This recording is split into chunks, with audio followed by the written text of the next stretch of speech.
नमस्कार मित्रांनो, स्वागत आहे तुमचं मराठी टेक मित्र आपल्या यूट्यूब चॅनलमध्ये. महाराष्ट्र राज्य शासनाद्वारे एक नवीन जी-आर निर्गमित करण्यात आलेला आहे, म्हणजे शासन निर्णय निर्गमित करण्यात आलेला आहे. जर तुमच्याजवळ हे कार्ड असेल तरच तुम्हाला इथून पुढे अनुदानाचा लाभ मिळणार आहे. तर हे कार्ड कोणते असणार आहे आणि शासन निर्णयामध्ये काय सांगण्यात आलेलं आहे, चला तर मग पाहूयात.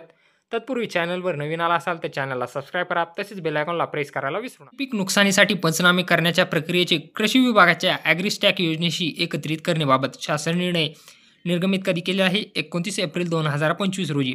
परिपत्रक काय आहे पहा. केंद्र शासनाची ॲग्रिस्टॅक ही योजना राज्य शासनाच्या कृषी विभागामार्फत राबविण्यात येत आहे. कृषी विभागाच्या विविध योजनांचा लाभ जलद व परिणामकारकपणे शेतकऱ्यांना मिळवण्यासाठी ॲग्रिस्टॅक योजनेअंतर्गत शेतकरी ओळखपत्र क्रमांक म्हणजे फार्मर आयडी बंधनकारक करण्यात आले आहे. दिनांक 15 जुलै 2025 पासून मदत व पुनर्वसन विभागाअंतर्गत नैसर्गिक आपत्तीमुळे होणाऱ्या शेतीपीक किंवा शेती जमिनीच्या नुकसान मदतीसाठी कृषी विभागाच्या ॲग्रिस्टॅक योजनेअंतर्गत मिळालेले शेतकरी ओळखपत्र क्रमांक म्हणजे फार्मर आयडी बंधनकारक करण्यात येत आहे. म्हणजे 15 जुलै 2025 पासून जर शेतीपिकाचं नैसर्गिक आपत्तीमुळे जर नुकसान झालं तर त्याचा पंचनामा करत असताना तुम्हाला हे फार्मर आयडी कार्ड बंधनकारक करण्यात आलेलं आहे.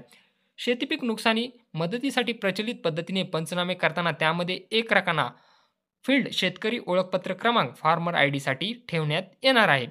शेतीपीक नुकसान मदत वाटपाच्या डीबीटी प्रणालीमध्येही एक रकाना शेतकरी ओळखपत्र क्रमांक फार्मर आयडीसाठी तयार करून त्यामध्ये शेतकरी ओळखपत्र क्रमांक भरण्यात यावा. टप्प्याटप्प्याने ई पंचनामा राज्यात सुरू करताना पंचनाम्यामध्ये शेतकरी ओळखपत्र क्रमांक फार्मर आयडी असणे बंधनकारक आहे.